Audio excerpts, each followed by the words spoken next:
grandesmaestros.unam.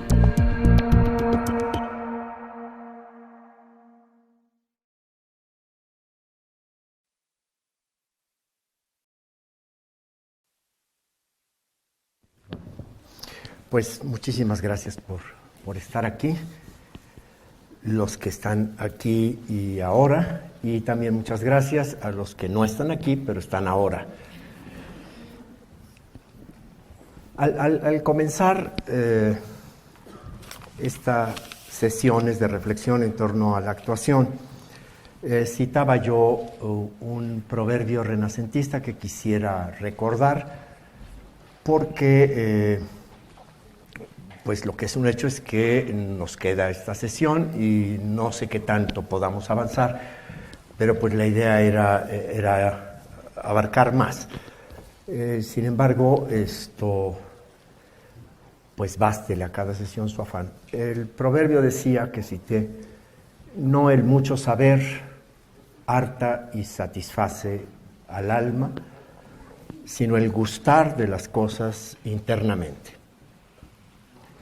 Y lo traigo a cuento porque no quisiera que olvidáramos esa recomendación y esa actitud.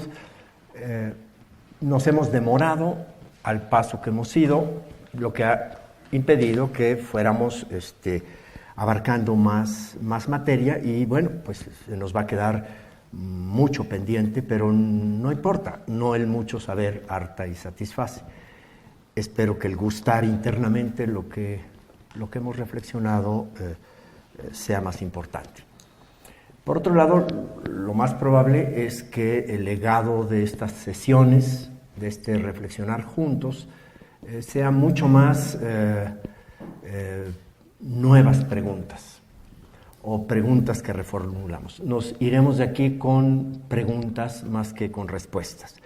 Pero eso también es importante, porque se trata de que asumamos cada quien el riesgo y la responsabilidad de pensar cada uno. Y pensar es todas las veces del pensar, de pensar lo ya pensado para descubrir lo no pensado. Y ya también hablé de la importancia de las preguntas. Tener preguntas es la clave de la vida del espíritu. Bueno, vamos a retomar, a ver qué tan adelante llegamos, a ver si llegamos a las ecuaciones ahí planteadas, no lo sé, pero en fin, vamos a retomar. Al final de la sesión pasada, reflexionando sobre el imperativo délfico del conocimiento de sí mismo y del hallazgo de la medida aplicados al actor, una vez que habíamos hablado de que la problemática que estábamos reflexionando nos llevaba a plantearnos conceptos decisivos como son el de identidad y destino, terminé la sesión pasada planteando que estoy convencido de que, de alguna manera, el actor posee dos secretos que son suyos, que nadie sabe como el actor, y que son secretos sobre la condición humana y que debiéramos saber todos, pero quien ciertamente lo sabe, no sé si temáticamente o conscientemente, pero que los experimenta y los vive, es el actor, y en ese sentido el actor ilumina la condición del hombre. El primer secreto, decíamos, es que el actor sabe que toda identidad es imaginaria.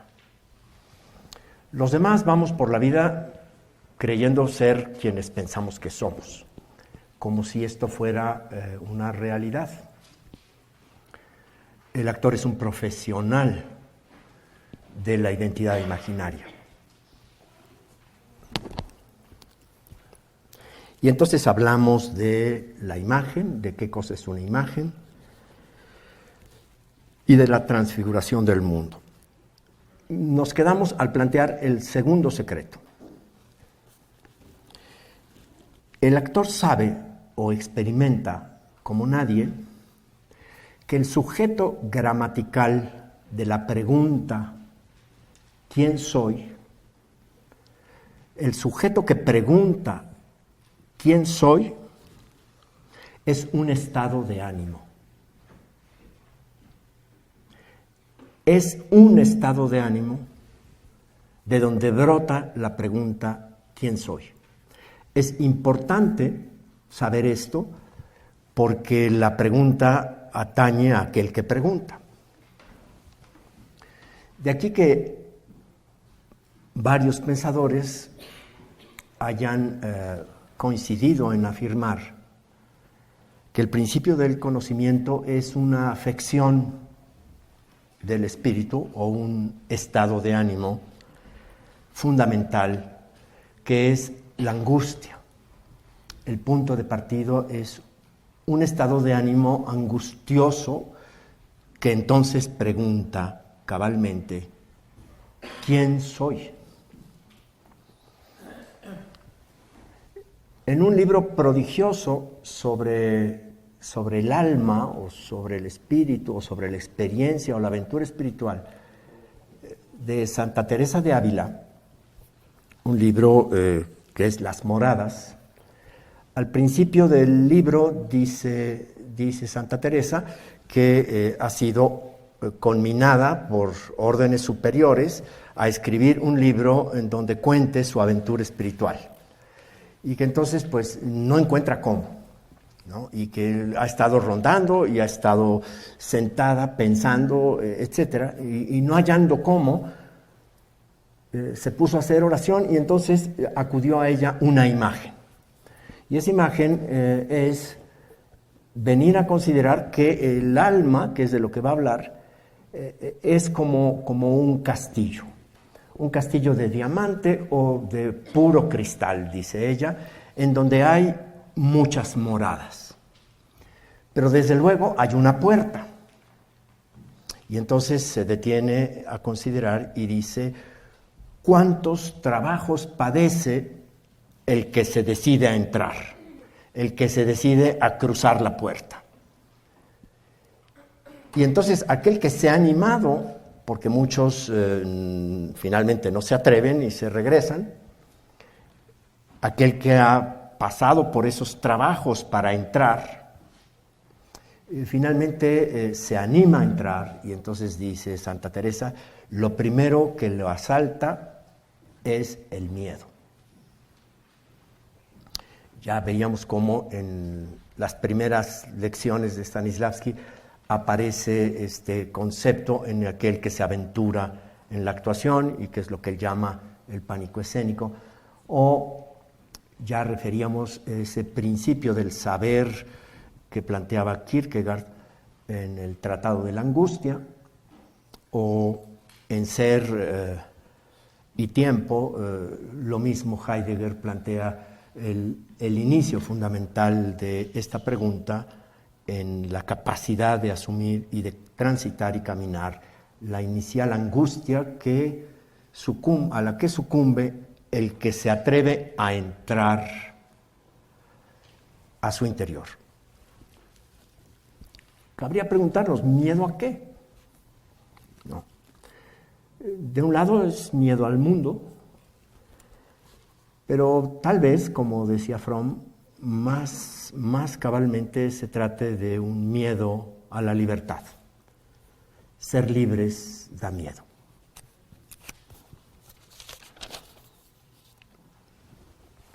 Hay un estudio psicoanalítico muy interesante, muy debatible, de un psiquiatra muy preocupado por el fenómeno del teatro y de la creación teatral, que se llama Philip Weisman. El libro está traducido al castellano y publicado por Siglo XXI. El libro se llama La creatividad en el teatro y va recorriendo las distintas profesiones en el teatro y evidentemente se detiene en el actor. Es un intento de estudio psicoanalítico. No es un libro de estética ni de poética, Es un estudio psicoanalítico que indaga en los perfiles y las motivaciones de aquel que decide que su camino es el teatro o más específicamente la actuación. Y lo primero que señala él es algo que sabemos en la experiencia. Los actores son sujetos que viven intensamente una particular crisis de autoestima. Esto tenemos que saberlo en la pedagogía, pero también en la dirección de la actuación, pero también en la convivencia del hecho teatral. Y claro, es natural, porque se trata del mismo.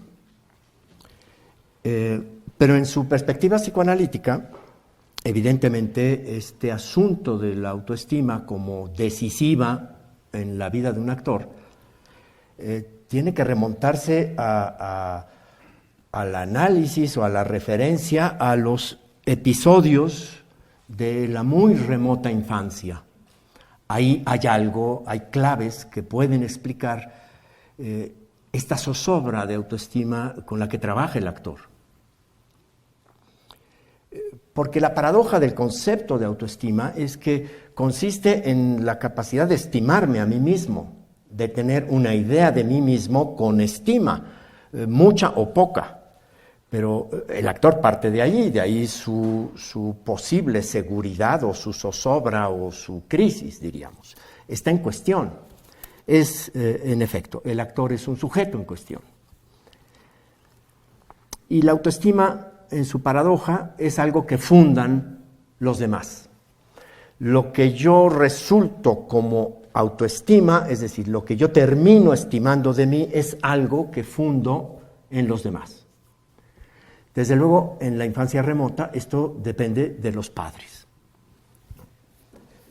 Esa experiencia, es decir, los padres son los primeros que le han dicho al actor quién es para ellos. Es decir, visto así, son los que le asignan su primer papel en la vida. El primer rol que le asignan es ese que los padres le hacen saber del modo que sea. En la crisis de la Gran Guerra de 1914, este absurdo, esta locura con la que se inicia este siglo atroz y sangriento que fue el siglo XX, en plena guerra mundial,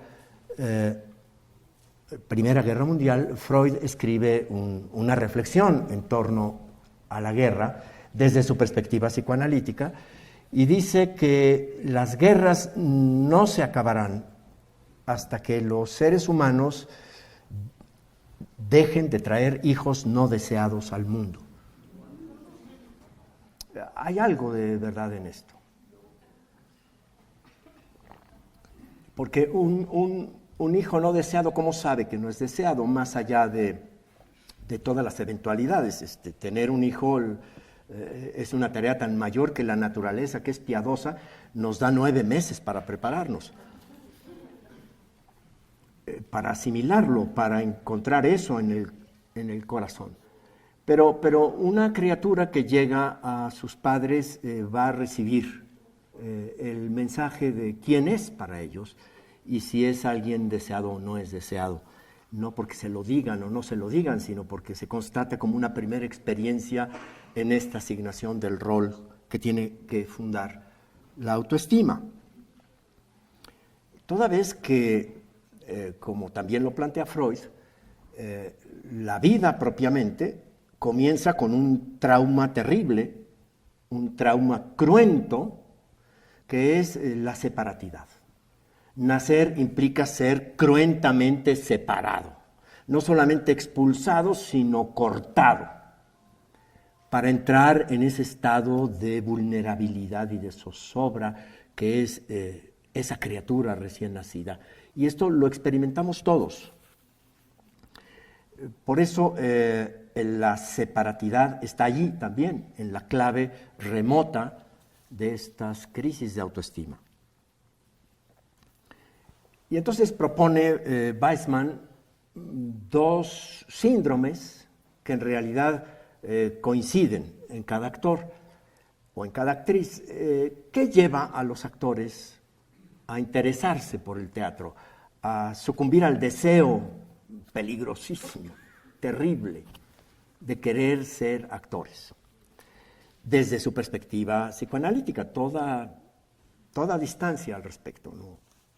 Lo que esa lógica pueda iluminarnos.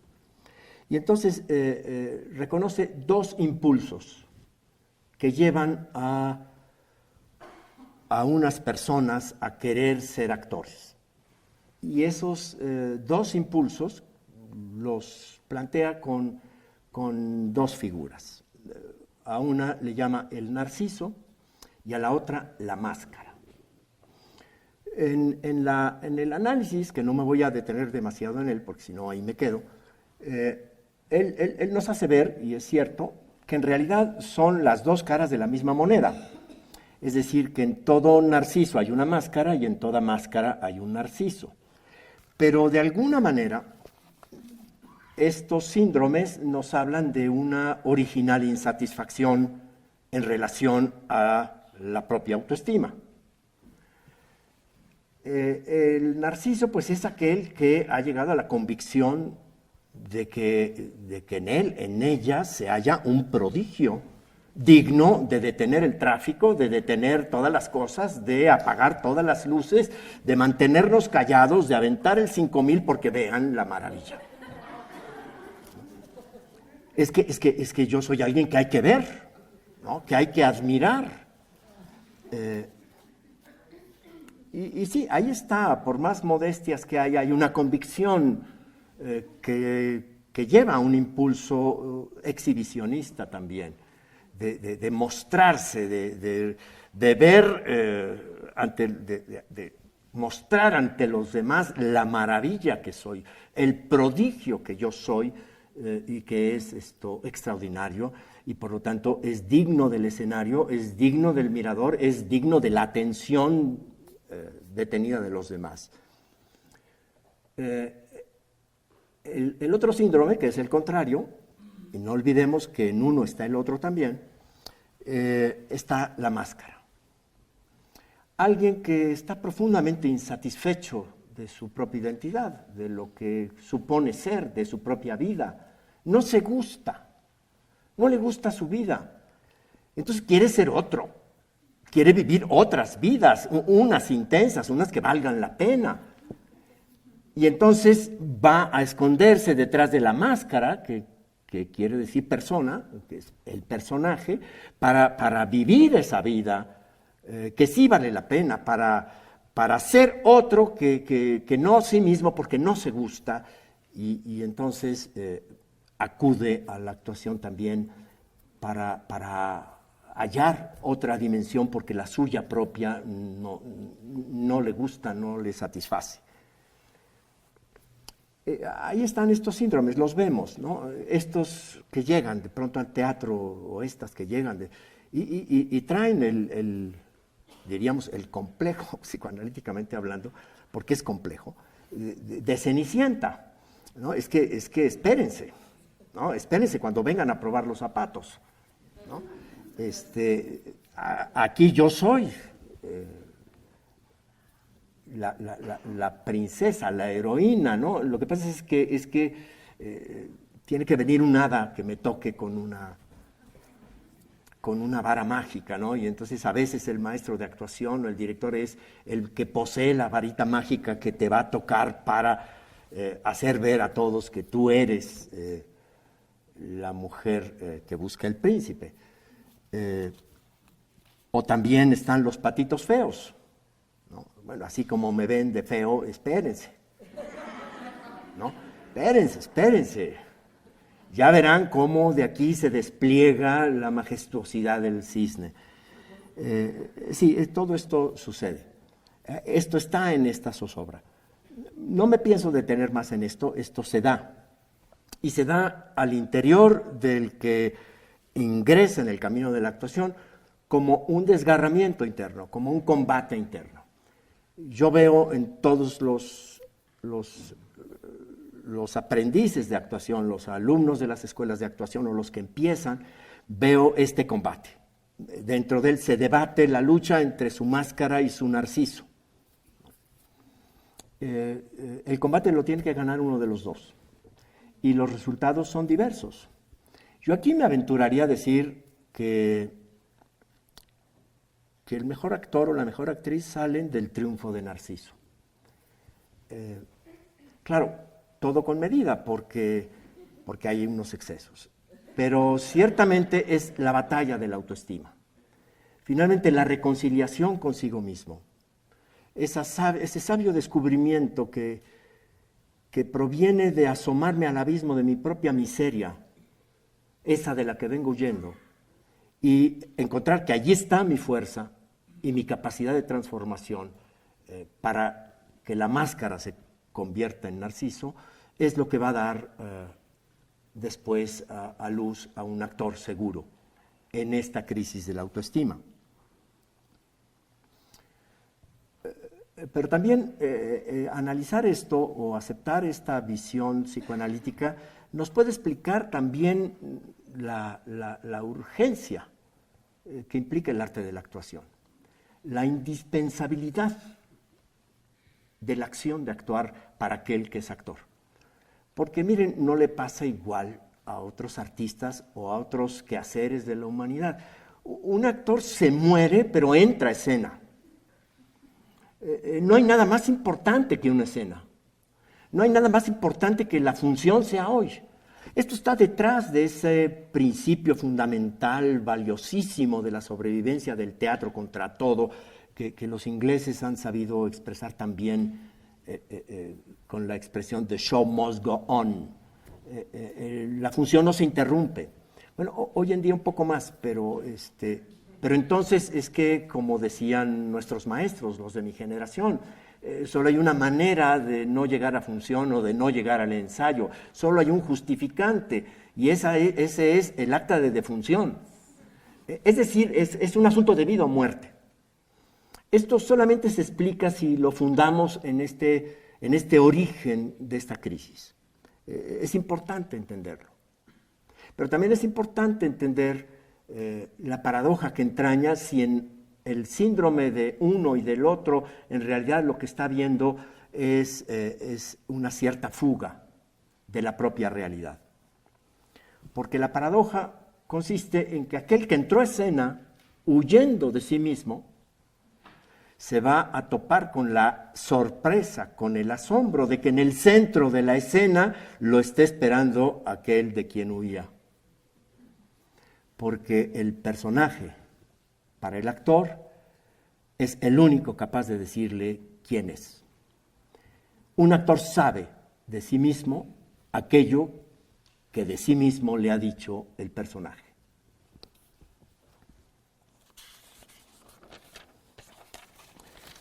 La tarea del actor, en cierta medida, tiene que ver con una construcción ética y estética, pero no podemos desvincularlas. El ethos, que traduciríamos como carácter, es un constructo, es algo que hemos construido y que puede ser estético. Es decir, puede tener unas atribuciones que llamamos artísticas. Construcción ética y estética de identidades propias y diversas. Por eso, para la comprensión de su tarea, resulta necesario demorarnos en la reflexión sobre cómo pensamos la identidad, el concepto de identidad, que atañe a la condición humana.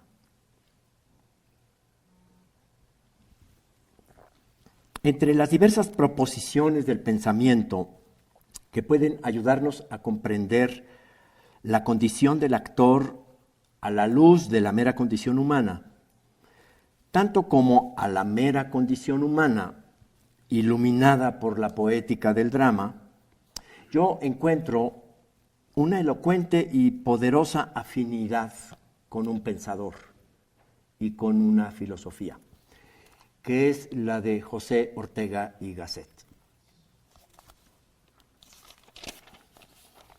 Su pensamiento vitalista contrasta con particular originalidad de la mayoría de las proposiciones que de alguna manera intentan responder a la pregunta por el fundamento o el sentido de la existencia humana.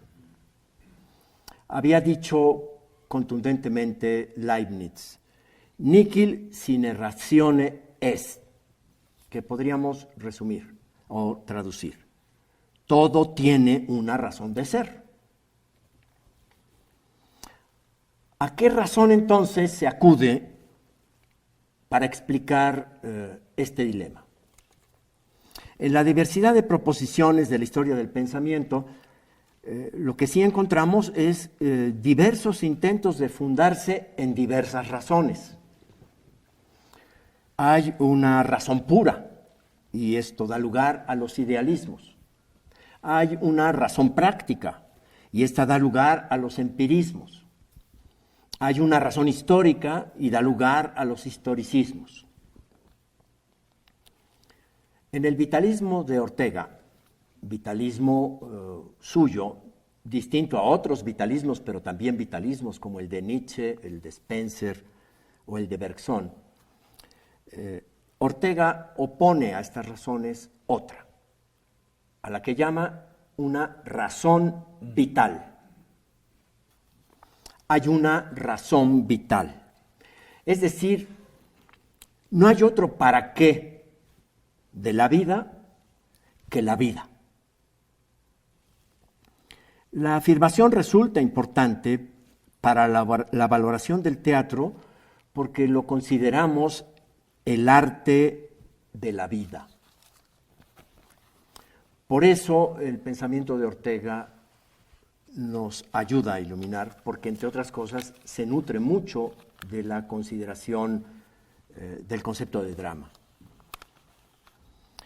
El ser humano, en tanto es alguien, en tanto sujeto de una acción, es mucho más que solo naturaleza, es mucho más que solo una cosa, es mucho más que solo un alma, es mucho más que solo un cuerpo, es una vida.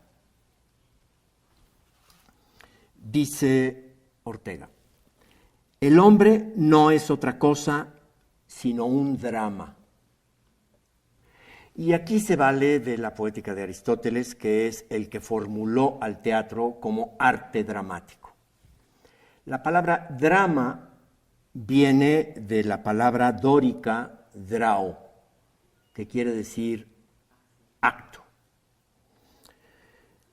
El hombre no es otra cosa sino un drama. Su vida, un puro y universal acontecimiento que acontece a cada cual y en el que cada cual no es a su vez, sino acontecimiento.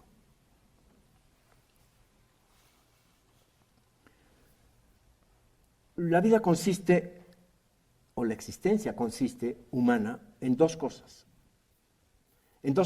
incesantes, en dos cosas que no se puede dejar de estar haciendo. La vida consiste, o la existencia consiste, en sobrevivir. Tenemos que estar sobreviviendo todo el tiempo. Es una tarea de cada instante. En este momento estamos respirando, comemos, dormimos, vamos al baño, estamos ocupados en la sobrevivencia. Si no nos ocupamos en sobrevivir, cesamos.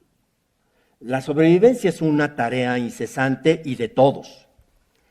Pero en el ser humano, la sobrevivencia tiene un sentido o una finalidad que no se conforma con la sobrevivencia. Se sobrevive, decimos, para vivir. Luego, sobrevivir y vivir no son lo mismo.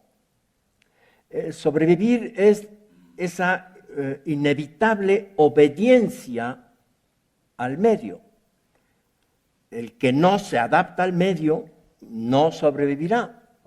No, como dicen las abuelas, el niño que no mama no vive. Podemos decirlo de respirar y podemos decirlo de todo. Pero he aquí que queremos sobrevivir para tener una vida, porque la pura sobrevivencia no nos parece una vida. Un recluso en una cárcel perpetua de extrema seguridad, dedicado simplemente a sobrevivir, un hombre invalidado, conectado a unas máquinas en vida vegetativa, etcétera, decimos que eso no es vida, y decimos bien. Es decir, puramente sobrevivir, eso no es vida. Queremos vivir una vida. Nos sentimos sujetos de una vida como el personaje que se siente sujeto de un drama. Dice Heidegger, somos deyecto, es decir, seres arrojados al tiempo y al lugar, arrojados a la existencia. Nadie nos preguntó. De pronto nos descubrimos en la existencia, arrojados por algo a la existencia. El dilema existencial supondrá transformar el deyecto en un proyecto. Se convierte en persona, se convierte uno en alguien si uno tiene la capacidad, de alguna manera dramatúrgica, de diseñarse un proyecto. A un perro, a un árbol, no le preguntamos ni le pedimos, sino que siga siendo un perro, que siga siendo un árbol o una piedra. Pero a un niño le decimos, ¿y tú qué quieres ser de grande? Es decir, tú tienes que hacer algo contigo, porque simplemente ser sobreviviente requiere algo. ¿Tú qué vas a hacer? ¿Tú qué quieres ser? Y en algún momento de la vida, todos, de manera temática, consciente o no, nos diseñamos un proyecto. Un proyecto es una idealidad. La tarea de la vida será realizar esa idealidad, como sucede con el arquitecto que hace el proyecto que hay que realizar hasta volverlo el edificio. Es decir, la tarea de la vida es la realización.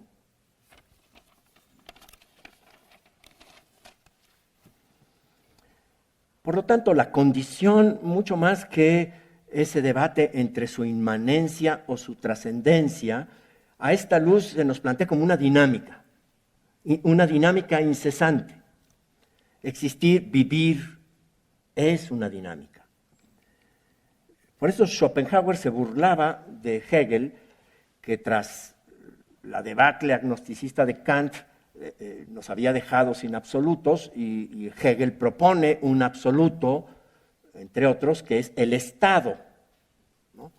El Estado. Y dice Schopenhauer, cometió un gravísimo error gramatical, porque usó un participio pasivo donde debió haber usado un gerundio. En lugar de decir un estado, debió haber dicho un estando. Dicho de otra manera, en lugar de decir los Estados Unidos mexicanos, debiéramos decir estando unidos los mexicanos. Es decir, no estamos en el sentido de estado, participio pasivo de manera fija, estamos estando. Y Ortega completa diciendo, lo nuestro es un faciendum y no un fatum. Es decir, somos un estar haciendo más que un hecho. La vida es quehacer. Y fíjense que así he nombrado a nuestra reflexión en su título, el quehacer del actor. Es decir, no se es actor, se está haciendo la actuación. Ser actor es un quehacer constante, dinámico.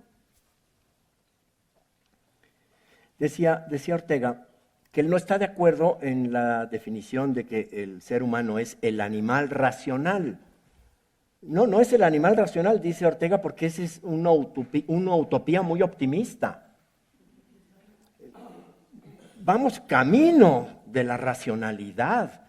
Tenemos que llegar a ser racionales, pero no lo somos. Ojalá fuéramos animales racionales, ojalá todos alcanzáramos la racionalidad. Se va camino de una racionalidad. El ser humano es una trayectoria. Y esto lo dice el teatro del ser humano. El personaje es una trayectoria.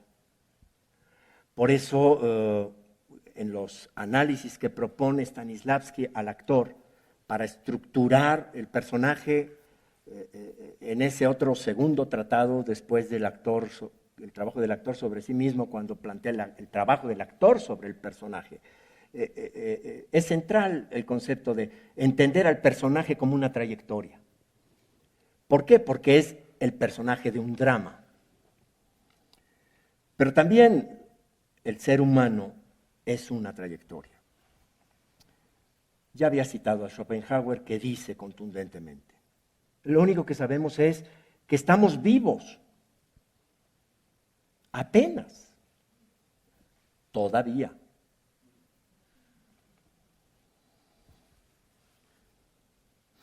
Así pues, lo humano en la vida no es el cuerpo ni el alma.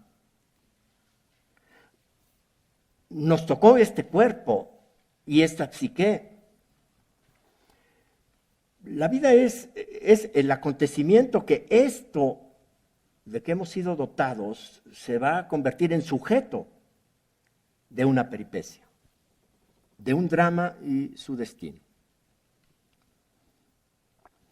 de un afán de llegar a ser yo. Quisiera leerles un aforismo donde en síntesis digo más completamente esto mismo. Me valgo de esos aforismos que son hipersintéticos. En el aforismo 65 de mi libro El espectáculo invisible, decimos que la actuación es el arte de la vida. Por eso es preciso preguntar: ¿y en qué consiste vivir? Y responder, en primer lugar, que vivir consiste en sobrevivir, ya que estar vivo es estarlo apenas todavía. Pero aquel que ha conseguido sobrevivir no se conforma con eso, por lo que del confinamiento a la pura sobrevivencia decimos que es una vida que no es vida. Se sobrevive para llegar a ser lo que no se es. Nos formulamos proyecto. Se es el proyecto de lo que se quiere llegar a ser. Pero un proyecto es una irrealidad. Por eso la vida, más allá de la sobrevivencia, consiste en la realización del proyecto, es decir, en realizarse uno mismo. Si la actuación alcanza a ser un acto supremo de sobrevivencia, que se juega al borde de la nada, al tiempo que consiste en la realización de un proyecto que llamamos personaje, y si el personaje es la obra que convierte en actor a la persona que sobrevive para realizar el proyecto de llegar a ser actor, podemos decir entonces que la actuación es el arte por excelencia de la vida. Claro que aquí se trama otra paradoja, porque esto de que la razón de la existencia sea la autorrealización de uno mismo es engañoso. La paradoja es que nadie se realiza a sí mismo si no sale al encuentro de la realización de los otros. Nadie se realiza solo. No hay salvación individual. Solo hay salvación colectiva. Por eso el teatro también es un arte colectivo. Pero volvamos a centrarnos en el concepto de identidad. En la lógica tradicional empieza con dos principios, el principio de identidad y el principio de contradicción, que son contundentes, ¿no? El principio de identidad dice, lo que es y no puede no ser. Y el de contradicción dice, lo que no es, y habría que añadir lo que dice el taxista, y además es imposible.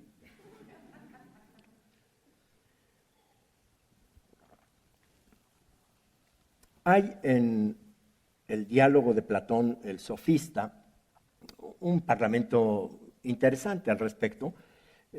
Aparece en la conversación la llegada de 3 extranjeros y se pregunta por ellos, ¿quiénes son esos 3 extranjeros?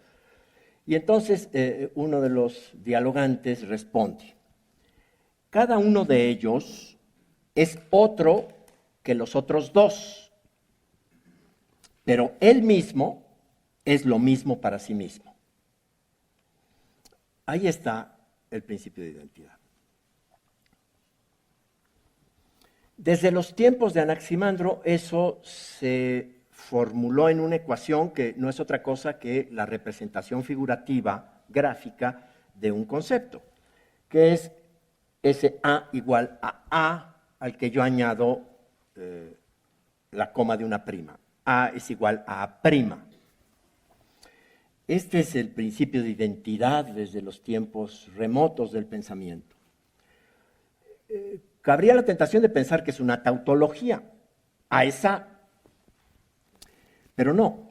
Lo que la ecuación quiere decir es que cada uno es él mismo, lo mismo. Cada A es ella misma, lo mismo. El principio de identidad habla del ser de algo o alguien y vale como acción del pensamiento en la medida que refiere que a cada uno le pertenece su identidad. Esto es importante, el sentido de pertenencia de la identidad. La identidad es algo que le copertenece a la conciencia de alguien. Por eso decíamos, la identidad es imaginaria, etc. Pero no hay identidad si no hay sentido de pertenencia, que está también en el trasfondo del concepto de persona. Ser persona es ante todo, y todos los derechos humanos y las declaraciones de derechos humanos y las comisiones de defensa de los derechos humanos que hoy en día se debaten, pasan por reconocer ante todo que la condición de persona consiste en una copertenencia de sí mismo. Se es persona quien se pertenece. Por eso lo contrario es la alienación, que es dejar de pertenecerme.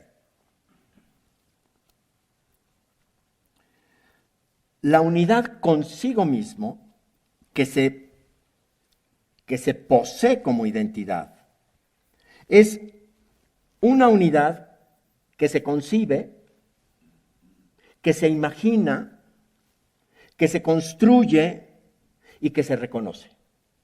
Hay aquí 4 verbos distintos que intervienen en la construcción de la identidad. La identidad como conquista de una unidad, hablábamos de integración y desintegración. Esta unidad de lo que soy y que me pertenece, esta unidad es el producto de una concepción, es decir, de un pensar, de un acto de conciencia. Sucede en la conciencia. Es también algo que se imagina, es un producto de la imaginación. Es también algo que se construye, es un constructo. Y es también algo que se reconoce, es decir, que consiste en saberlo. Por eso decía yo, la sutil diferencia entre la locura y la actuación consiste fundamentalmente en saberlo, en que el actor sabe que no es el personaje y el alienado no sabe que no es lo que se imagina. En esa unidad concebida, imaginada, construida, reconocida, consiste el rasgo identificador de lo que alguien es. Será este el momento de recordar aquella prodigiosa formulación de Aristóteles en Poética sobre el efecto por excelencia de la mímesis dramática. Un efecto alquímico, porque así lo entiende Aristóteles, no lo hemos leído así, que es el efecto alquímico que él llama catarsis, la catarsis tan calumniada, tan mal entendida. En el texto traducido al latín y al castellano, se dice que Aristóteles dice que catarsis es la purificación de las pasiones por virtud de la identificación, etc. Empezamos porque purificación a nosotros, occidentales, hijos de la fusión del pensamiento judeocristiano con la paideia griega, eso de purificación nos suena a confesionario. Nos suena a otra cosa. Él está hablando de purificación en un sentido químico. Las sustancias entran en un proceso de purificación, igual que el crudo de la piedra, el petróleo es llevado a la refinería, y en la refinería es sometida a un proceso catártico, es decir, a un proceso de catalización, y entonces aparece el catalizador, que es un precipitador de una reacción, para dividir las distintas energías que pueden provenir de allí. En ese sentido es en el que Aristóteles habla de catarsis. La catarsis es el efecto que la mímesis produce en el espectador, ¿no?, en tanto purificación, en tanto proceso de transformación de la energía vital, que es lo que él llama pasión, porque para nosotros en nuestra lectura cristiana, pasión es igual a pecado, y entonces claro, purificación de los pecados, pues suena a confesionario ya. No, el teatro no es eso.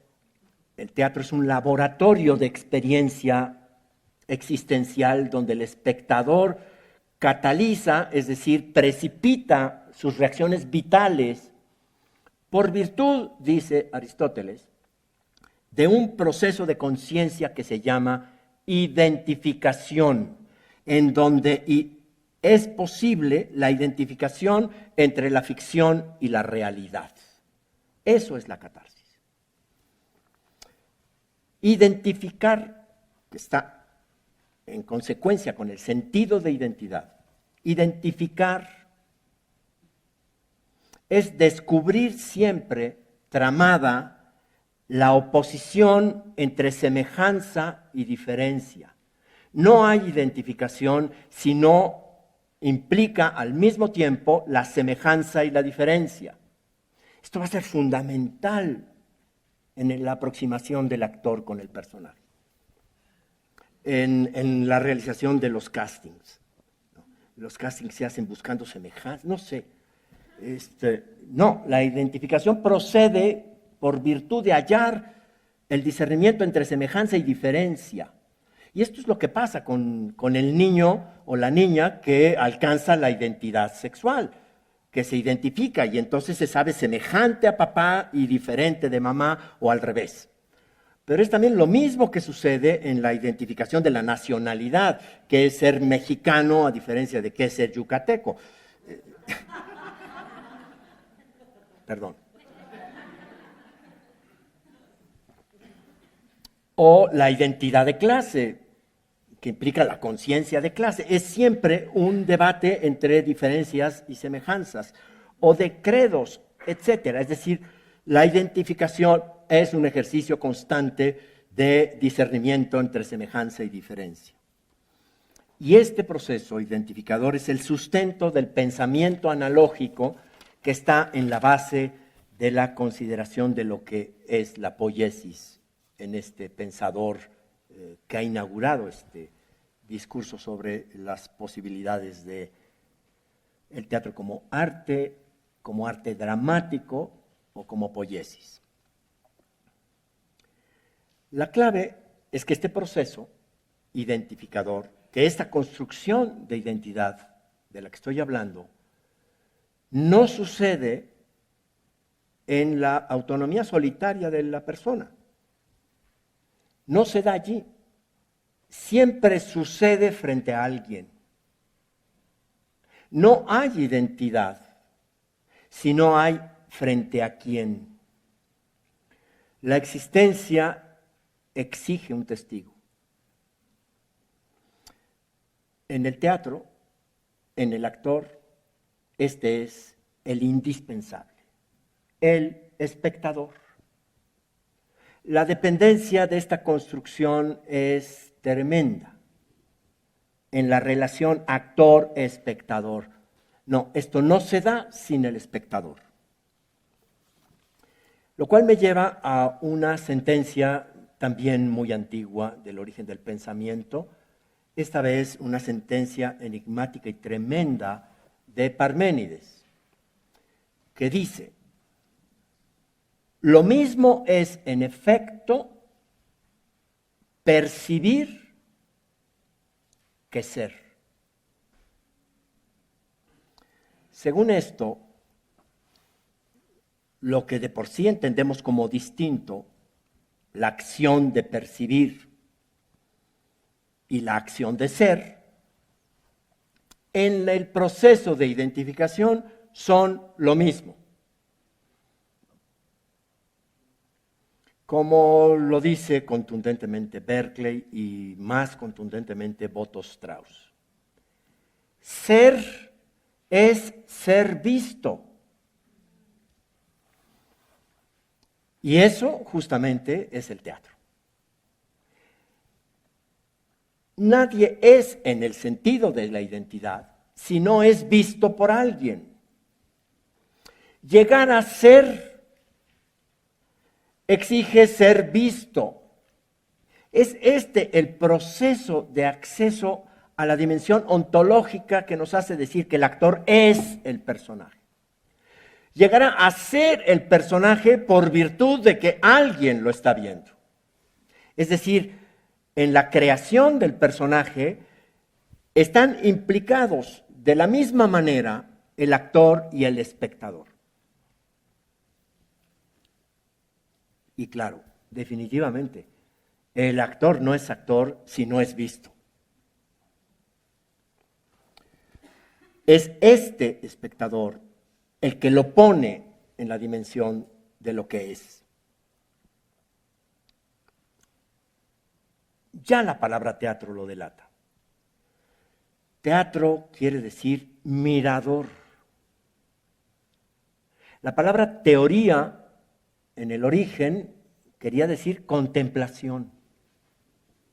Mirador y contemplación son respectivamente comprensibles. No hay mirador si nadie contempla y no hay contemplación si no hay donde mirar. Esto también podría hacernos pensar en las relaciones entre el teatro como praxis o el teatro como teoría. Es decir, el teatro para ser tuvo que crear, además de su artista central, el actor, tuvo que crear a su espectador. Pero también decimos que el legado mayor del teatro en la historia de la humanidad es habernos reunido para convertirnos en espectadores de nosotros mismos, de nuestro propio acontecer. Aquí se abre todo un abismo de problemas para analizar la relación entre el trabajo del actor y la presencia del espectador, que tiene que ver con este otro asunto que relatábamos desde el psicoanálisis entre la máscara y el narciso, etc.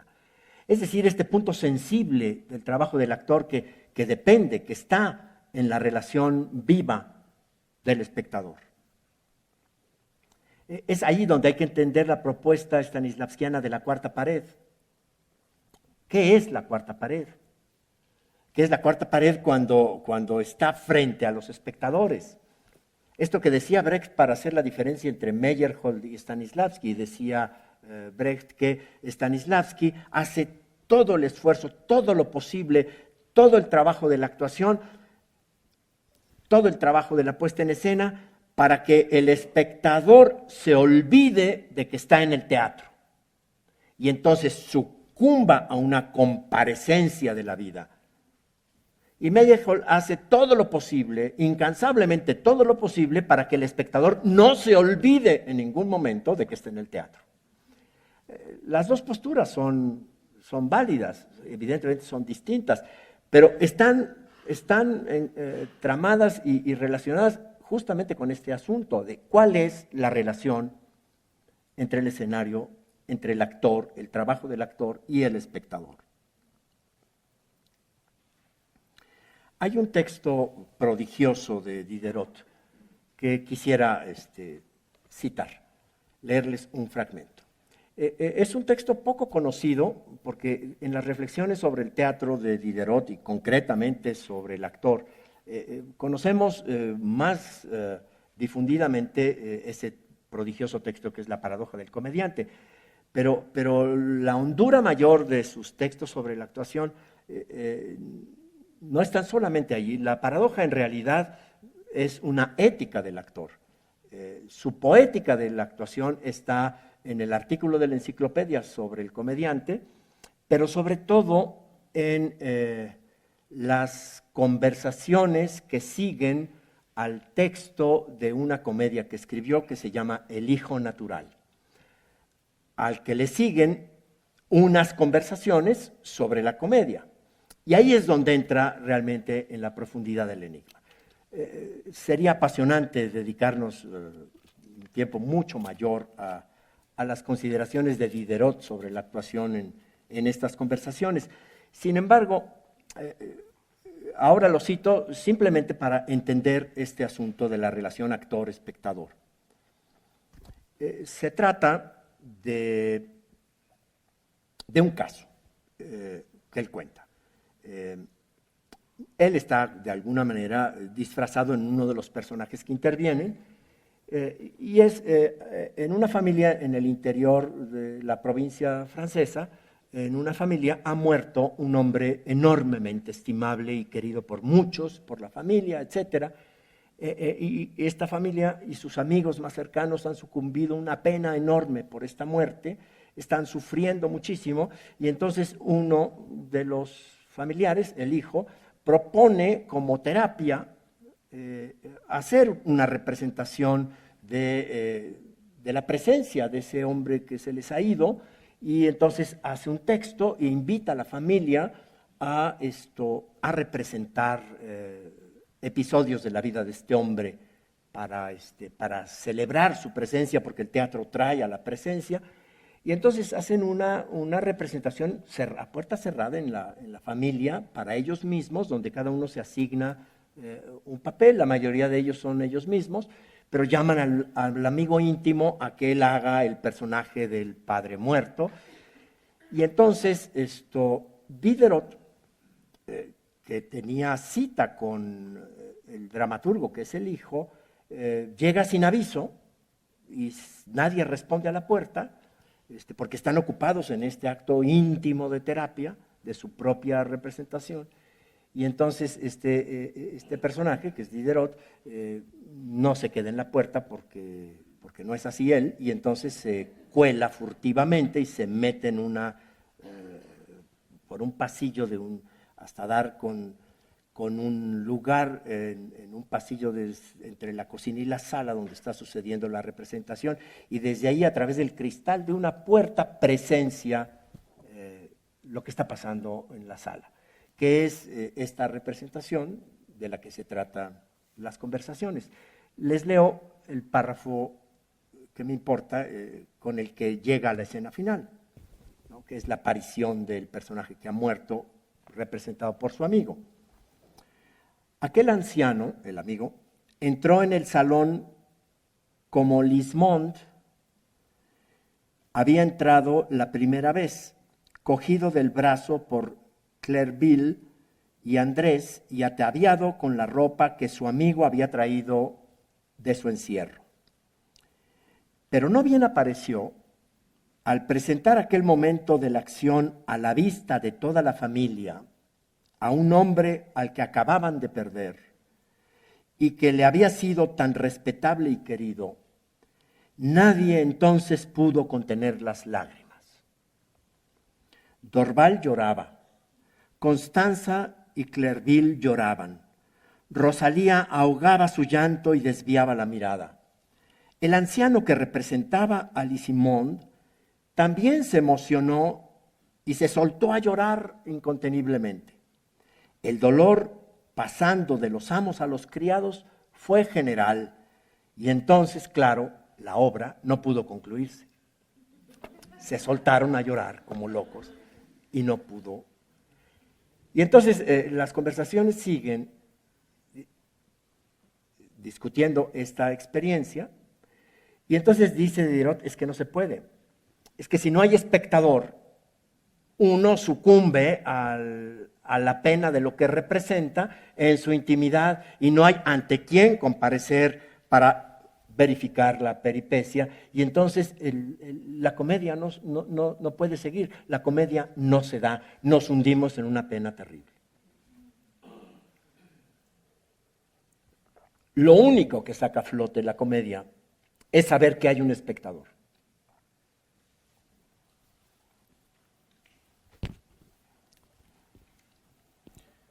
La afirmación ser es ser visto ya nos anuncia la consistencia teatral del mundo y de la vida humana y nos provoca a pensar en el quehacer del actor como del sacramento de la persona. Sacramento entendido como el signo sensible y eficaz, como sucedió en lo que cuenta Diderot. Apareció el amigo representando al que han perdido y es signo sensible y eficaz y se sueltan.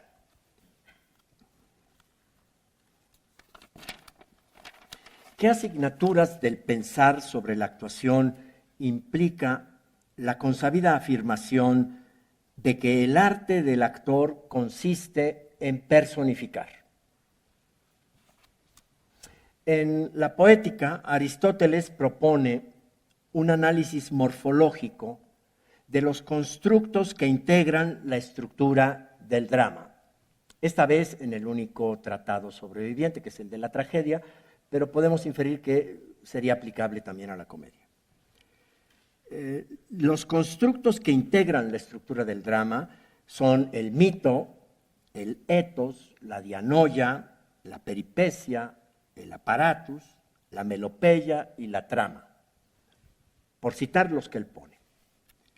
Pero señala, y lo subraya, que el eje de la estructura, la piedra angular, el sujeto del drama es el ethos, es decir, lo que entendemos nosotros como el personaje. Según el principio de la mímesis, el drama, que es la representación de la realidad, es esa representación dramática en tanto muestra lo que es el mundo para alguien. En efecto, la tarea de todos en el teatro, de todos, el tramoyista, el pintor escénico, el atrecista, de todos, la tarea de todos en el teatro es crear personajes, es la personificación. El sujeto central de esa tarea es el actor. Lo que admiramos en un dramaturgo es su poder de proponer personajes. Los grandes dramaturgos son los que han propuesto los grandes personajes. La dirección, la puesta en escena, es la articulación de un pensamiento rector, de una dimensión para que aparezca y le suceda al personaje. Es decir, todo tiene que ver con la creación del personaje, porque el personaje es el constructo fundamental de la poética del drama.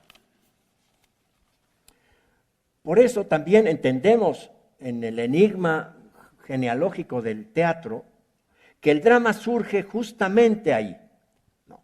En ese origen musical que se funde con la poesía ditirámbica y que accede entonces al canto, aparece el coro y su comparecencia en escena, pero no habrá drama hasta que no se desprenda el corifeo del coro.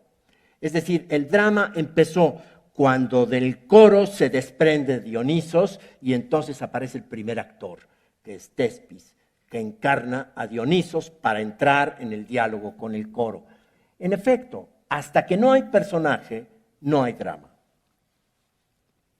Por eso, la tarea del actor, la obra del actor, es un quehacer ético y estético que llamamos personificar.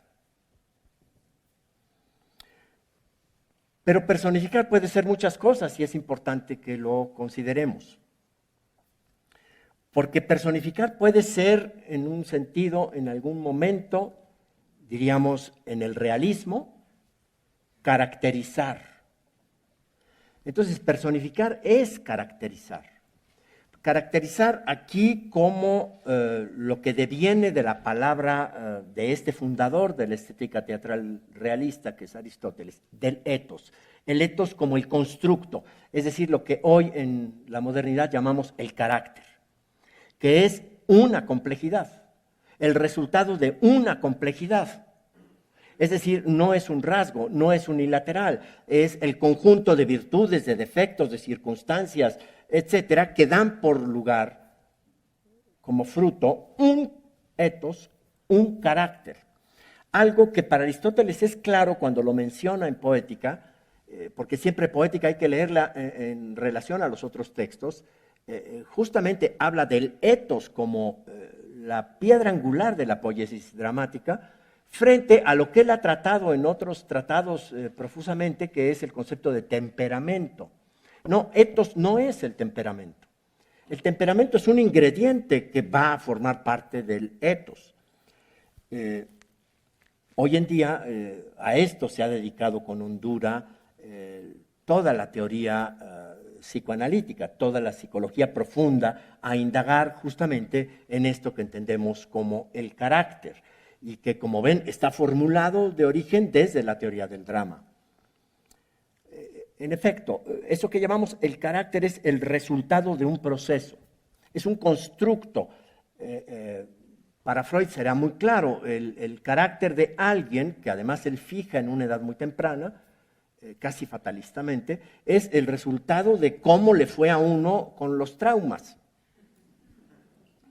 Por eso, bien a bien, lo que debiéramos ponderar de lo que somos es eso, yo soy esta cicatriz.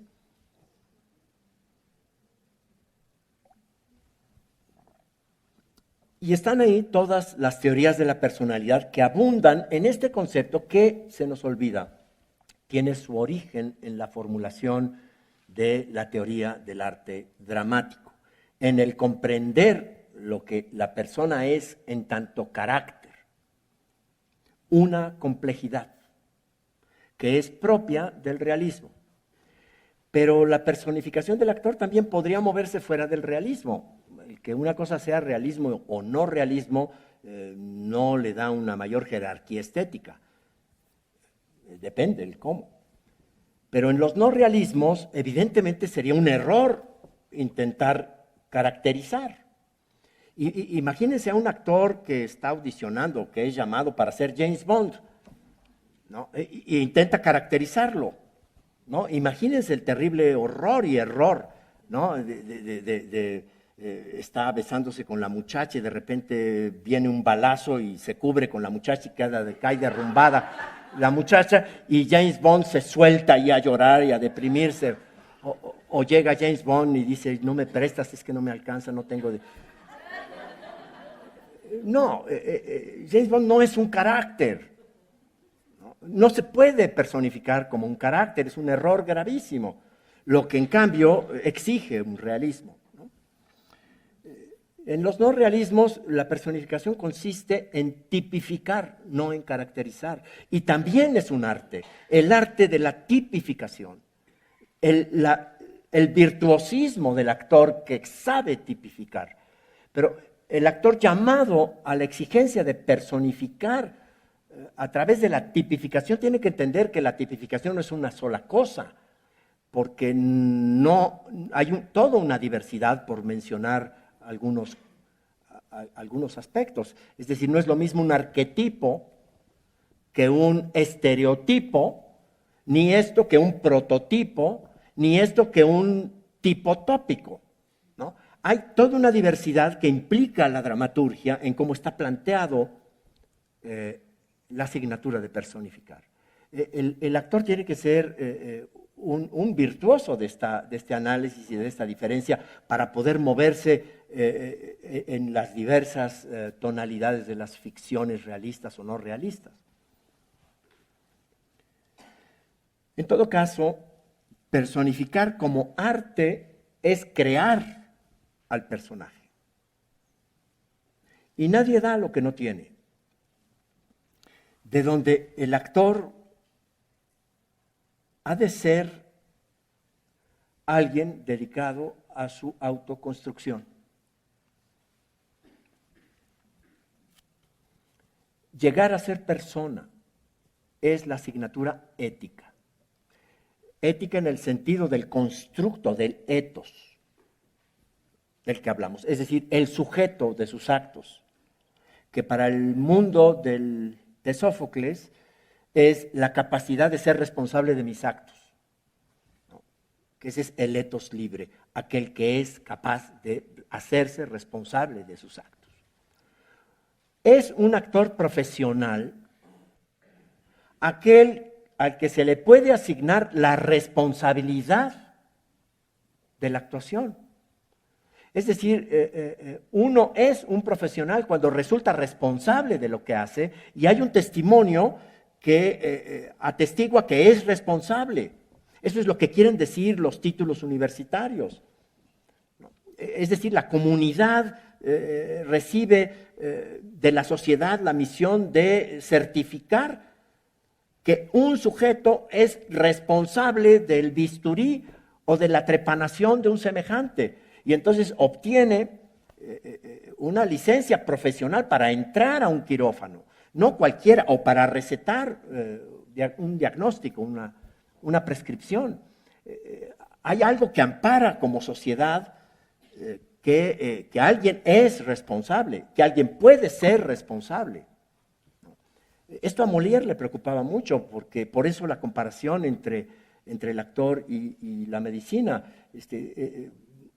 Desde el teatro, Molière testimoniaba la charlatanería de los médicos o de los supuestos médicos, hasta que finalmente se alcanza la profesionalidad. Uno se pregunta, ¿por qué el teatro no demanda la profesionalidad del actor? Más allá del título, no, es algo que certifica su condición de responsable del escenario. Esto es lo que implica la ética, esto es lo que obsesiona a Diderot en la paradoja. Por eso es una ética, es decir, porque no habrá estética si no hay antes una ética. Porque él se pregunta, ¿cómo es posible que el actor se haya apartado de la actuación como arte y se dedica al ejercicio deleznable de la actuación como oficio? La profesionalidad no es un conjunto de conocimientos certificados, no es pasar exámenes o tener un papelito, es toda la construcción que una parte de la comunidad testimonia acerca de la condición de responsable, de asumir responsabilidades. Ser profesional es resultar responsable.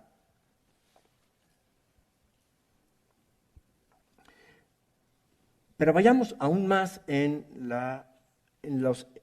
las complicaciones de este quehacer del que el actor resulta un profesional y que es la personificación en tanto la construcción de identidades diversas. Y es aquí donde regreso a Ortega y Gasset y me voy a la segunda ecuación. Hay una formulación maravillosa de Ortega que presenta, así como al paso, después veremos que todo su pensamiento trama a partir de esta feliz formulación, en el prólogo a sus Meditaciones del Quijote. Ahí afirma: yo soy yo y mis circunstancias. Y si no la salvo a ella, no me salvo yo. Es decir, una respectividad entre lo que soy y mi circunstancia, que es lo que he querido representar figurativamente en esa ecuación. Yo igual a yo más mi circunstancia. La citamos mucho, la fórmula. Hay que detenerse a pensar. Ahora paso a tratar de desentrañar, porque el problema de la actuación tendría que llevarnos de alguna manera a esta otra representación, en esta otra ecuación.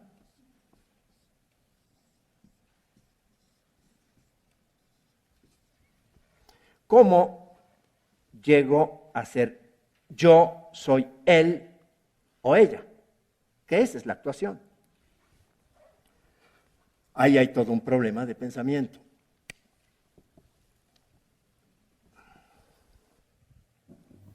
Yo soy yo y mi circunstancia. Y si no la salvo a ella, no me salvo yo, dice la frase de Ortega. Esta fórmula es válida para entender la construcción del yo de cualquiera. Pero no es suficiente para entender la del actor, es decir, la que nos llevara a esa otra posibilidad. Y entonces me valgo de otra formulación provocadora y luminosa, esta vez de Paul Ricoeur, en donde él plantea un recorrido que se detiene a pensar sobre esta fórmula de la identidad, que es lo que llamamos el sí mismo de lo que soy, y que en inglés o en alemán muy claramente se dice el self o self, ¿no? El sí mismo de lo que soy. Es decir, este contenido mayor de la identidad. Propone Ricoeur, si de pronto fuéramos capaces de descomponer en dos significaciones importantes la identidad sugerida por el término mismo, yo mismo, el sí mismo, en su origen, en su expresión originaria que está en latín. Esto que en castellano decimos yo mismo o mismo, en latín se puede decir de dos maneras. Y hay allí en la posibilidad de esas dos expresiones la clave que propone Ricoeur. Mismo en latín puede decirse idem o puede decirse ipse. La identidad como idem es la de las cosas que persisten sin cambio a través del tiempo. Esto estaba claro en Aristóteles, es decir, el sustrato de la metamorfosis. Es decir, lo que permanece inalterable de lo que soy a partir de todos los cambios de mi trayectoria. Esto le plantearía al actor el problema, por ejemplo, en Tres hermanas de Chekhov, que es una ficción que sucede durante 10 años. Es decir, ¿qué hay de estos personajes de la primera a la última escena en la representación de una peripecia que se prolonga durante 10 años en donde ha habido muchos cambios? El idem a discernir tendría que ser qué es lo que en medio de todos esos cambios permanece, como estas tres mujeres son las mismas de la primera escena en la última escena, como los sujetos de aquel anhelo, hay que ir a Moscú, en el final dicen no vamos a Moscú. Es decir, ¿qué quedó? Ahí hay un idem a construir como la sustancia que permanece a través de los cambios. Pero también está la identidad como ipse, que es la de aquel que solo se conserva al modo de una promesa sostenida precariamente. Es decir, el sujeto en cuestión. Es decir, el ipse como el sujeto en cuestión, el que no es más que una promesa de seguir siendo, pero que puede dejar de ser. Porque miren, un tigre no puede dejar de ser un tigre. En cambio, un ser humano está en peligro de deshumanizarse todo el tiempo, de dejar de ser humano, de alienarse. Por eso está en cuestión.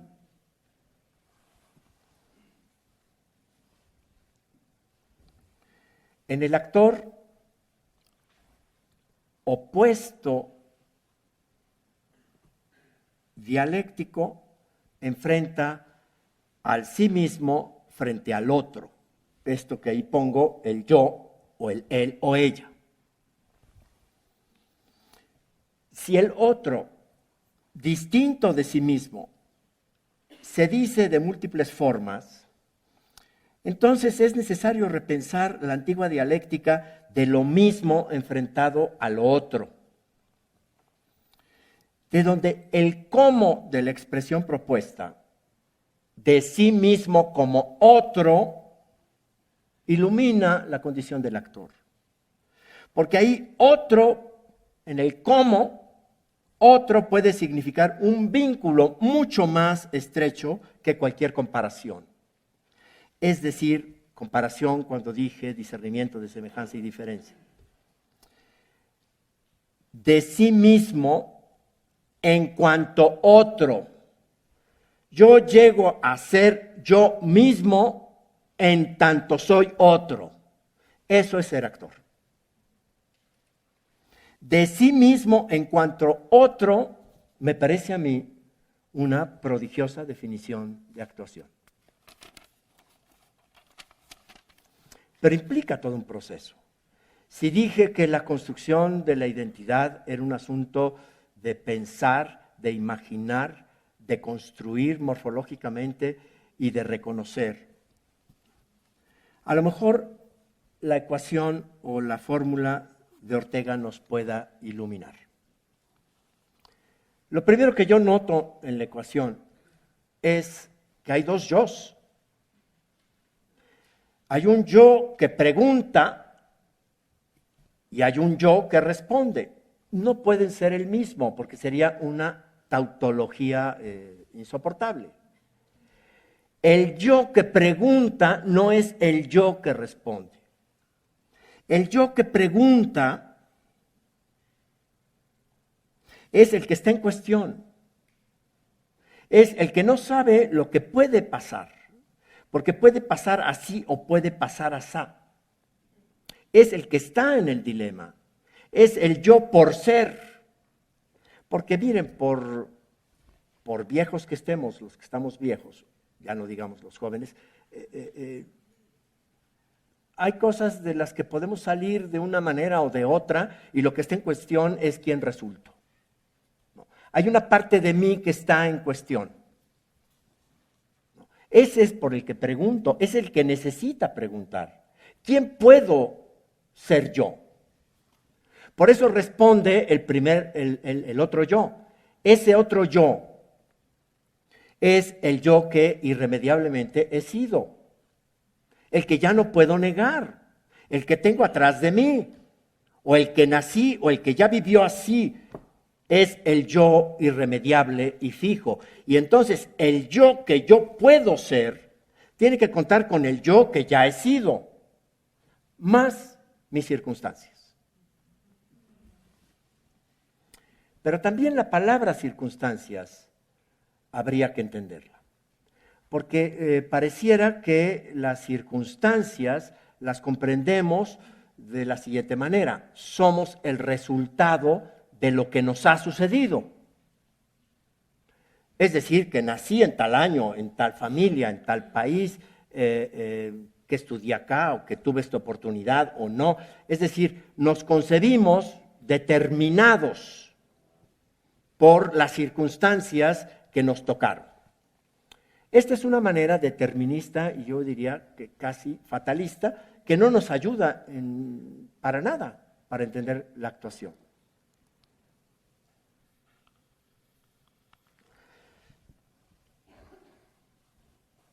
En efecto, la circunstancia es mucho más que solamente lo que me ha sucedido. es sobre todo lo que no me ha sucedido. Es decir, yo estoy más determinado por lo que no me ha sucedido que por lo que sí me ha sucedido.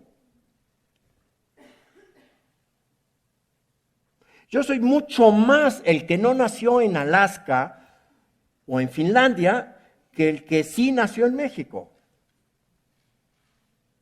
Diría Freud, somos mucho más los orgasmos que no hemos tenido que los poquititos que sí hemos tenido. Por eso somos deseo. Yo me lo pienso a mí mismo en mi historia reciente, no eso, sino lo que resulto. Yo hace casi 10 años, van a ser 10 años, tuve un accidente terrible en la carretera. Venía yo con prisas porque tenía una cita con Mario Espinosa en México. Venía yo de Pátzcuaro y en la entrada de Toluca un taxi ebrio se cruza con el coche. Yo estuve a punto de estrellarme con el coche, pero vi que había una mujer con una niña asomada por la ventana trasera y entonces ya no había tiempo de frenar ni nada, simplemente di el volantazo para salirme de la carretera e irme a estrellar en una barranca con un árbol. Y claro, después hubo quien se acomidiera, me salvaron, me llevaron a un hospital. Salí muy lastimado, pero no fue grave. En fin, a lo que voy es a que los médicos y los peritos, etcétera, no les cabía en la cabeza cómo era posible que el chofer de ese accidente no se hubiera matado. No había manera de entenderlo. Pues ¿cómo pudo ser? Porque todo daba para un acto mortal, es decir, el peritaje dice el chofer se murió. Y sin embargo no. Entonces, claro, uno frente a estas cosas se pone a pensar. Es que aquí pudo ser. Es que, nos vamos a morir. Esta pudo ser claramente el final. Y sin embargo, ya han pasado 10 años y yo he vivido intensas cosas de la vida. A lo que voy es, yo soy mucho más el que no se murió en ese accidente que lo que me ha pasado. Soy más lo que no me pasó que lo que sí me ha pasado. Esto es importante pensarlo porque el actor está abocado a la circunstancia en tanto lo que no le ha sucedido mucho más que lo que le ha sucedido.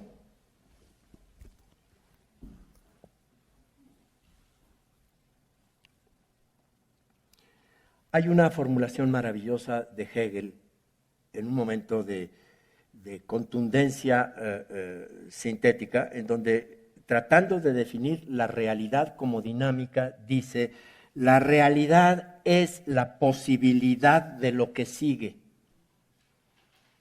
Es decir, yo soy sobre todo el que todavía no soy. Y esto sí es clave para el actor. El actor es alguien que está centrado allí.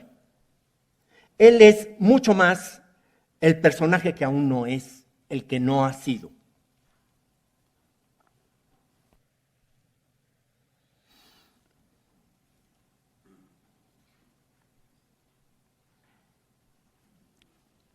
El personaje puede llegar a ser, en el sentido de ser,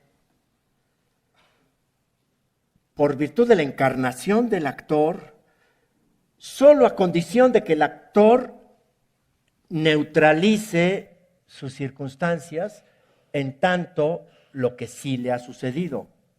Y el actor comienza a entenderse como lo que no le ha sucedido y se abra a la posibilidad de ser aquel al que no le ha sucedido lo que en cambio le ha sucedido al personaje. Es decir, las determinaciones de circunstancia positiva, es decir, lo que sí me ha sucedido, me va a estorbar para actuar. Y aquí sí voy en contra del sentido de memoria emocional de Stanislavski. El actor comienza a trabajar en la apertura de la pregunta por su identidad, siempre abierto a lo que no le ha sucedido, pero que es posible que le suceda. Y puede llegar a ser aquel al que en cambio le ha sucedido lo que le ha sucedido al personaje, que en cambio no tiene la culpa de lo que le ha sucedido al actor. Es decir, la actuación no puede ser un traspaso de mis experiencias o de mis vivencias al personaje. Que hay muchos actores que eso hacen. En el despeje de las ecuaciones, si esta es la ecuación del actor y la del personaje sería esta, el actor suele a veces comprar esto, pero sigue siendo él, intercambia las circunstancias del personaje, entonces siempre lo vemos igual. Es el actor ahora en las circunstancias del personaje. Y ahí no hay creación de personaje.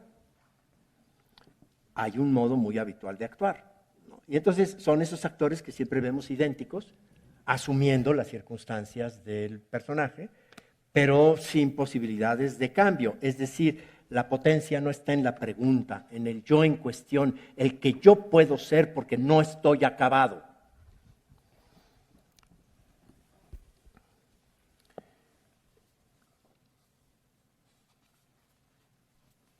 Les leo otro aforismo.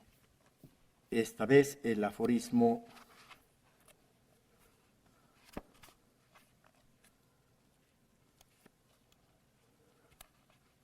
26.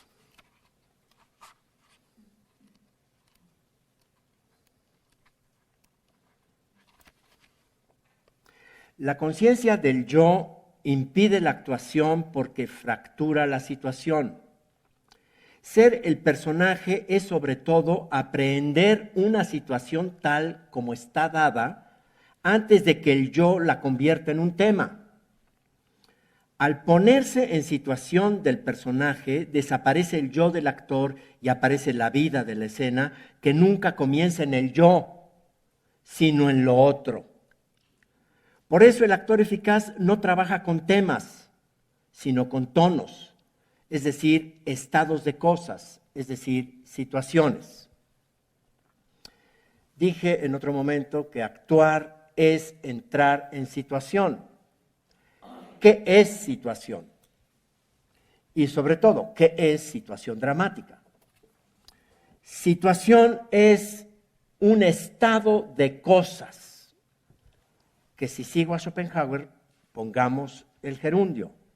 Estando así las cosas, más que estado de cosas. Es un estando así las cosas, entonces sucede lo que sucede. Una situación es dramática si el estado de cosas está en equilibrio precario. Es decir, si las cosas están a punto de sucumbir, a punto de dejar de ser así. Porque es un modo de estar las cosas. De ahí mi obsesión por el análisis del tono. Porque ese cómo es el tono. Estando así las cosas, a punto de. Y digo también que nadie puede entrar en situación si antes no está circunstanciado, digo yo con Ortega. El actor que va a entrar a escena y va a entrar a situación tiene que estar previamente circunstanciado. Esto que yo desde Ortega llamo circunstanciarse, o entiendo como circunstancia, es lo que Stanislavski señala o llama antecedentes.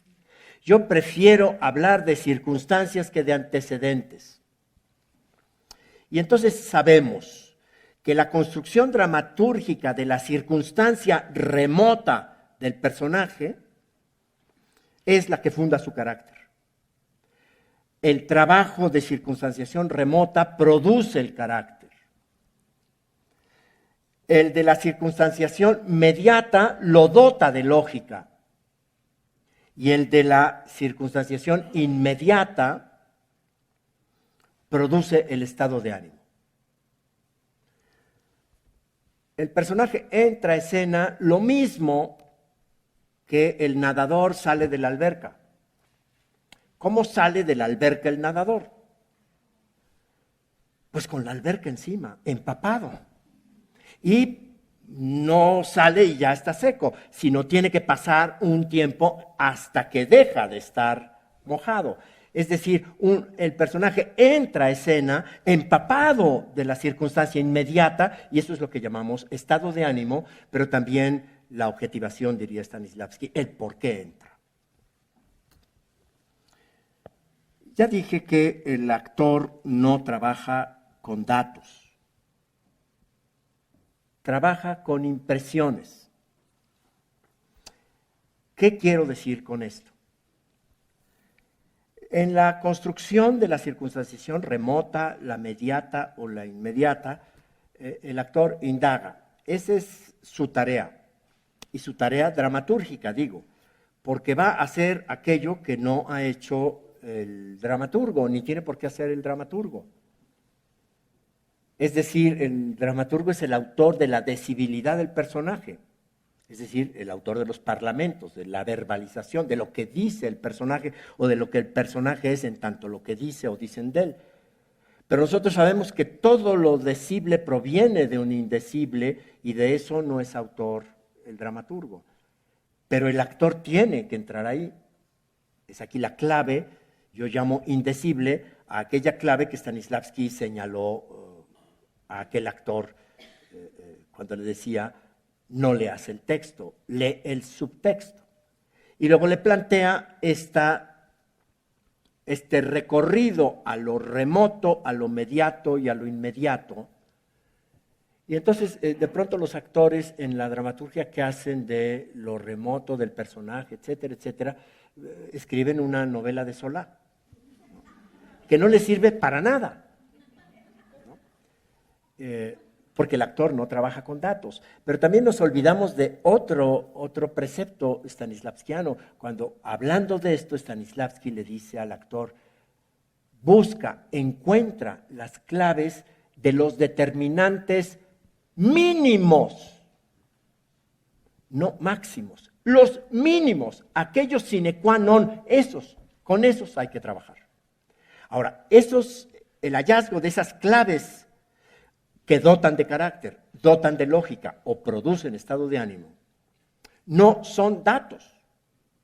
Y entonces yo digo, son impresiones. ¿Y qué es una impresión? Pues algo que se imprime, ¿en dónde? En el tejido nervioso. Es decir, la huella anémica. Y de aquí proviene el concepto stanislavskiano de vivencia. Pero hay una tremenda confusión respecto a lo que es trabajar con vivencias, porque las vivencias del actor no le interesan al personaje. Y las vivencias del personaje son justamente lo no vivido por el actor. Por eso me parece brillante, genial la distinción que estableció el maestro Mendoza a propósito de esto. Cuando distinguió, y entonces inventó una palabra muy fea pero muy elocuente, y distinguió lo que es vivencia de lo que es vividura. Por vivencia entendemos, stanislavskianamente, las experiencias vividas, impresas en el actor, lo que a él le ha pasado, y por vividuras, las que le han sucedido al personaje. ¿Cómo podrá ser el actor para construir las vividuras, es decir, las vivencias del personaje no vividas por él, y en cambio nulificar sus propias vivencias que no le interesan al personaje? Y entonces aquí viene el proceso de la preparación. A través del ejercicio de la ficción, del ejercicio del actor, pues cada actor sabrá, pero si no lo hace, no va a ser. Si el personaje no viene a la escena con las huellas némicas de lo vivido por él y no vivido por el actor, nunca va a entrar en la situación. Y entonces, pues hay muchos ejercicios, ¿no? Cada actor sabrá. Yo los he visto. Hay actores que, sentados, quietos, en la inmovilidad, hacen todo un proceso donde consiguen la experiencia vivida por el proceso imaginativo, por la entrada en ficción. Hay otros que necesitan, como aquel del actor se prepara a encerrarse en su cuarto y allí hasta que lo consiguen. Pongo, por ejemplo, un caso extremo, que sería el del personaje de Nat en La señal de la cruz de O'Neill, ¿no? Recuerdan ustedes esa obra, que es todo un reto de actuación, en donde se trata de un muchacho que está entregando a un médico del manicomio a su padre, acusándolo de que está loco y de que se lo lleven porque va a incendiar la casa que no es suya, etcétera.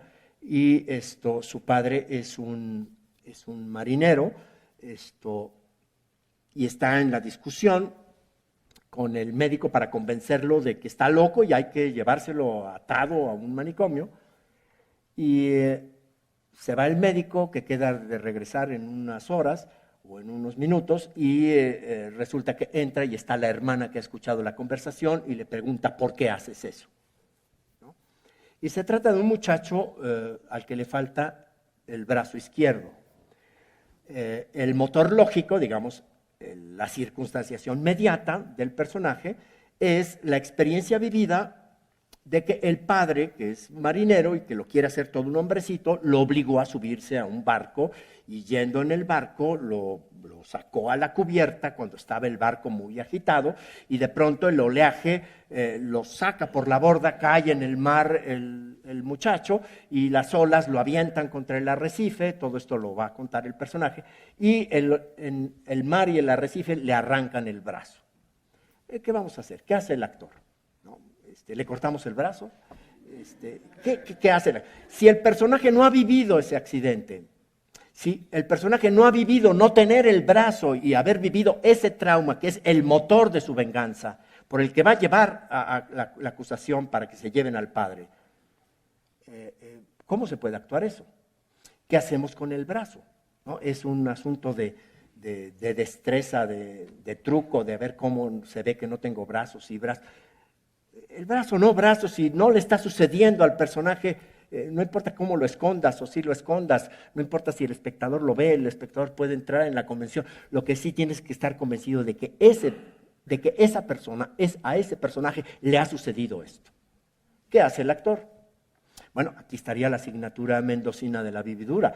Tiene que producir en él la vividura de ese accidente.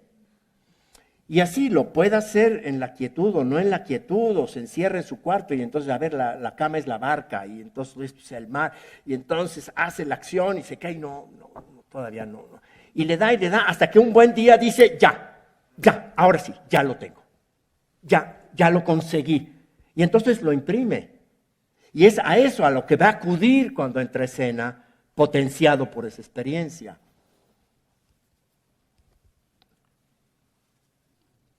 En fin, aquí se abre todo un campo complejísimo para entender qué cosa es la actuación. Pero el tiempo ya toca su fin. Esto no ha acabado. Unas últimas palabras. Bueno, esta reunión que nos ha mantenido aquí en torno al asunto del actor, ha querido ser fundamentalmente una invitación a un apasionado pensar en la condición del arte del actor y de su itinerario en su construcción. Evidentemente del todo insuficiente. Pero nace, se produce, y yo convoco y ofrezco el testimonio de lo que ha sido la parte más asombrosa de mi vida, que ha sido contemplar a los actores, tratar de entenderlos. En todo ello, pues esto ha querido ser un entrañable elogio del actor. Un testimonio del asombro de la contemplación. Lo que no quiere decir que sea ingenuo y que en el elogio no exista la conciencia de también todo aquello que resulta deleznable en los actores. Y que la reflexión no sería completa si no asistimos también a la crítica de la abyección en la que también está atrapado el quehacer del actor. Quien mejor lo dice, y acudo a él, es justamente Diderot en La paradoja del comediante. La paradoja es también un elogio a la condición del actor, pero que plantea en un dilema: el actor según el arte o el actor según el oficio. Su reflexión comienza haciendo un inventario de todo lo que detesta en los actores. Y tendríamos que reconocer que está difícil contestarle, que el desprestigio de la profesión del actor está ganada a pulso por los actores. Les leo el rosario, la letanía de improperios.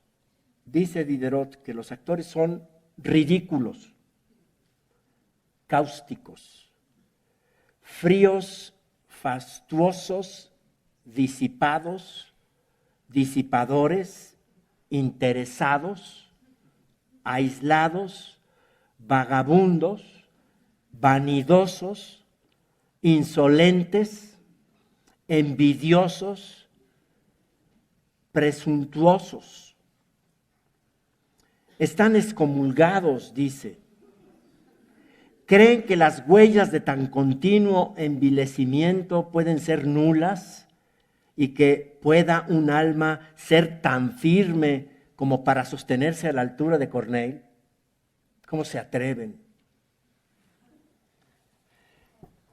Eso está allí.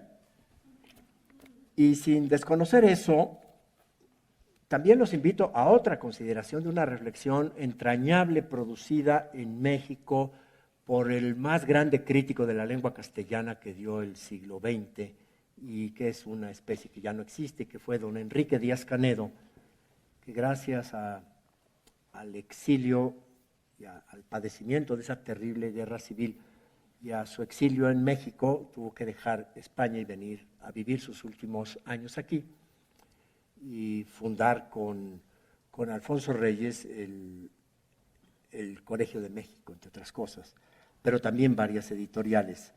Escribió su testamento en un libro que se llama Los enemigos del teatro. Y ahí recorre el incierto porvenir del teatro y va recorriendo aquello que tiene que enfrentar el teatro para sobrevivir y dónde están sus peores enemigos. Y sin duda dice que el peor de todos es el actor. Porque sencillamente dice que la mejor obra, la mejor puesta en escena, la mejor escenografía, no sobrevive en una mala actuación, así sea Shakespeare o Svoboda o quien sea. Y que en cambio al revés sí, el peor texto, la más ramplona dirección, la peor escenografía, pueden ser llevadas a la exactitud gracias al actor. Es decir, el actor es el factor decisivo. Yo quisiera terminar leyéndoles dos aforismos donde expreso lo que pienso. El primero, el 325, es considerar al actor en el contexto de la historia de la cultura. En este aforismo 325 digo: sospechamos que Goethe alcanzó aquella cima de poeta dramático para consolarse del dolor de no haber sido pintor. Como sospechamos que el músico frustrado que supo sobrevivir en Nietzsche elevó la filosofía a la altura del arte para hacer florecer en sí mismo la simiente titánica de la ambición musical con que Wagner quiso curarse del dolor de no haber sido actor, de donde no sería infundada la sospecha de que la condición de actor debe ser la más aspirable cima de la vida humana. Y finalmente, el 155. fuera de sí, buscándose en los otros, vivo sin vivir en sí, el actor aumenta el mundo con las personalidades ficticias que encarna, las que lo van haciendo ser el que es, hasta que ese ser múltiple, instantáneo y diverso, se convierte en la forma natural de su espíritu. Así será mejor actor aquel que pierde la propia personalidad para llegar a ser únicamente el punto de reunión de una pequeña comunidad solo suya y de la que todos los demás secretamente quisiéramos llegar a formar parte. Muchas gracias.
grandesmaestros.unam